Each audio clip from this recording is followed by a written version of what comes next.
রামায়ণ ও মহাভারত দুই মহাকাব্যে মহাসংগ্রামের উল্লেখ রয়েছে। রামায়ণ তথা মহাভারতের মহাসংগ্রাম হয়েছিল অধর্মের বিনাশ ঘটিয়ে ধর্ম সংস্থাপনা করার জন্য। এই ধর্ম সংস্থাপনার মূল সূত্রধার ছিলেন স্বয়ং সৃষ্টিকর্তা নারায়ণ, যিনি প্রত্যেক যুগে পৃথিবীকে রক্ষা করার জন্য অবতীর্ণ হন, কখনো রামরূপে আবার কখনো কৃষ্ণরূপে। তবে জগৎপালক কেবল একাই ধর্ম সংস্থাপন করেন এমনটা নয়, বহু মহারথীদের যুক্ত করেন ধর্ম সংস্থাপনার মতো মহান কাজে।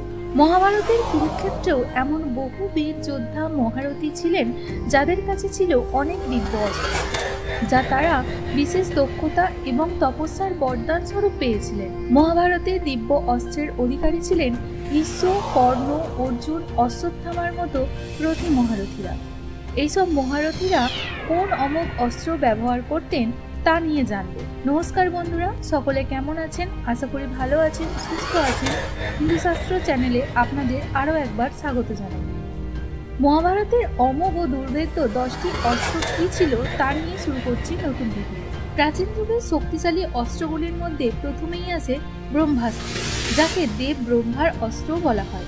এই অস্ত্র এতটাই বিধ্বংসী যে এক নিমেষেই সম্পূর্ণ প্রাণীকুল সহ পৃথিবীকে ধ্বংস করে দিতে পারে।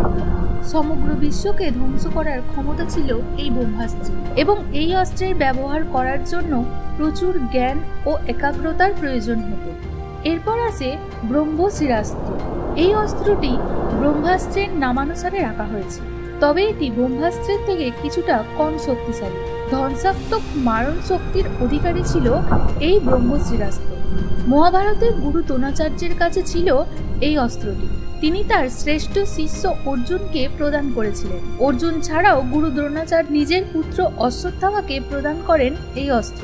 মহাভারতের যুদ্ধের শেষে যখন অশ্বত্থামা 5 উপপাণ্ডবকে হত্যা করেছিল, তখন অর্জুন এই ব্রহ্মশিরাস্ত্র দিয়ে অশ্বত্থামাকে হত্যা করতে চাইলে অশ্বত্থামাও এই ব্রহ্মশিরাস্ত্রকে আহ্বান করে। দুই বিধ্বংসী অস্ত্র যদি একে অপরের সাথে ধাক্কা লাগে তবে মহাপ্রলয় হবে, একথা শ্রীকৃষ্ণ জানতেন। তাই তিনি উভয়কেই বোঝাতে থাকেন এবং অশ্বত্থামাকে ধিক্কার দিতে থাকেন। শ্রীকৃষ্ণের আদেশে অর্জুন তার অস্ত্র ফিরিয়ে নেয়, কিন্তু অশ্বত্থামা তার অস্ত্র ফিরিয়ে নিতে পারেন না, কারণ পিতা দ্রোণাচার্য তাকে ব্রহ্মশিরাস্ত্র আহ্বান করতে শিখিয়েছিলেন, কিন্তু সেই অস্ত্র ফিরিয়ে নেওয়ার পদ্ধতি শেখায়নি। তাই শ্রীকৃষ্ণ তাকে অস্ত্রের দিক পরিবর্তন করার নির্দেশ দিলে অশ্বত্থামা উত্তরার গর্ভজাত সন্তানের উপর নিক্ষেপ করে। পরে শ্রীকৃষ্ণ তাকে রক্ষা করে এবং অশ্বত্থামাকে অভিশাপ দেয়। এরপর আসে নারায়ণাস্ত্র। এটি ভগবান নারায়ণের অস্ত্র। এই অস্ত্রের সামনাসামনি হওয়া মানে স্বয়ং মৃত্যুকে আহ্বান করা। প্রলয়কারী বিধ্বংসী এই অস্ত্রের বিরুদ্ধে লড়াইয়ের একমাত্র উপায় এটিকে নিরস্ত্র করা, অন্যথায় আত্মসমর্পণ করা। এই অস্ত্রটিও অশ্বত্থামা দ্বিতীয় পাণ্ডব ভীমের উদ্দেশ্যে নিক্ষেপ করে, কিন্তু শ্রীকৃষ্ণ এই অস্ত্রের কৌশল পাণ্ডবদের বলেন, যার ফলে ভীমের প্রাণ রক্ষা পায়। পশুপাতাস্ত্র।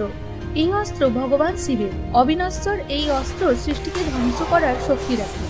অর্জুন ভগবান শিবের থেকে এই অস্ত্র পেয়েছিলেন, তবে তা কখনো ব্যবহার করেননি তিনি। সুদর্শন চক্র। এটি সর্বদা শ্রী নারায়ণ চতুর্ভুজ রূপের সাথে দেখতে পাওয়া যায়। এই চক্র শ্রীকৃষ্ণই কেবল ধারণ করতে পারতেন। সুদর্শন চক্র যদি একবার নিক্ষেপ করা হয় তবে সে শত্রু নিধন না করা পর্যন্ত থামে না এবং শ্রীকৃষ্ণের কাছে আবারও ফিরে আসত। মহাভারতে ভগবান কৃষ্ণ এই সুদর্শন চক্রের ব্যবহার করেছিলেন শিশুপালকে হত্যা করার জন্য। বজ্র। বজ্র কতটা শক্তিশালী তা কারোর কাছেই অজানা নয়। এই অস্ত্র দেবরাজ ইন্দ্র। বজ্র ইন্দ্রদেবের সবথেকে শক্তিশালী অস্ত্র। এই অস্ত্রটি মহারিষি দধিচির হাড় থেকে মেরুদণ্ড থেকে নির্মাণ করা হয়েছিল। ইন্দ্র এই অস্ত্র রাক্ষস বৃত্তকে বধ করার জন্য ব্যবহার করেছিলেন। এই অস্ত্র এতটাই শক্তিশালী যার তুলনা শ্রীকৃষ্ণের সঙ্গে করা হয়। গীতায় ভগবান কৃষ্ণ বলেছেন তিনিই বজ্র।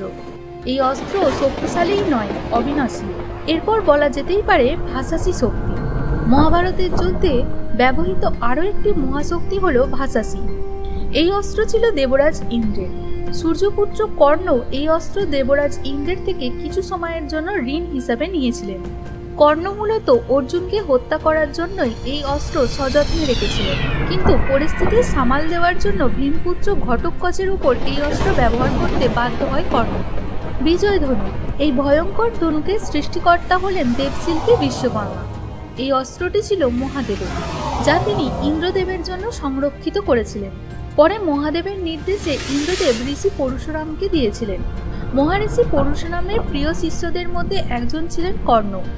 কর্ণ পরশুরামের কাছে অস্ত্র শিক্ষার সময় গুরু পরশুরামের থেকে নিজের গুণবলে এই বিজয় ধনুক পেয়েছিলেন। এই ধনুকের মাহাত্ম্য হল যোদ্ধার হাতে যতক্ষণ এই বিজয় ধনুক থাকবে ততক্ষণ তার পরাজয় অসম্ভব। গান্ডীব ধনুক। মহাভারতের মহাযোদ্ধা শ্রেষ্ঠ ধনুর্বীর অর্জুন এই গান্ডীব বরুণ দেবের থেকে পেয়েছিলেন। এই অজেয় ধনুকটি সৃষ্টি করেছিলেন সৃষ্টিকর্তা ব্রহ্মা। এই অস্ত্র 1000 বছর ছিল দেব ব্রহ্মার কাছে, প্রজাপতিগণের কাছে ছিল 500 বছর। ইন্দ্রদেব এবং সোমদেব এই ধনুককে 500 বছর অর্থাৎ 1,000 বছর রেখেছিলেন। এরপর এই অস্ত্র বরুণ দেবের কাছে থাকে এবং বরুণ দেব অর্জুনকে তা প্রদান করেন। অর্জুন ছাড়া এই গান্ডীব আর কেউ ওঠাতে পারত না। এই ধনুকটিকে দেব, দানব, গন্ধর্ব, কিন্নর সকলেই পূজা করত। অর্জুন গান্ডীবের রক্ষক ছিলেন, তাই তিনি গান্ডীবধারী অর্জুন নামেও পরিচিত হন। মহাভারতের মহাসংগ্রামে সবথেকে বেশি যে অস্ত্র ব্যবহার করা হয়েছিল তা হলো বুদ্ধি ও মন। প্রত্যেক রাজা, মহারানী, সেনাপ্রধান, সেনানী, দেবতা, দানব সকলেই এই অস্ত্র চূড়ান্তভাবে কাজে লাগিয়েছিল। এমনকি দর্শকরাও এই অস্ত্র ব্যবহার করেন।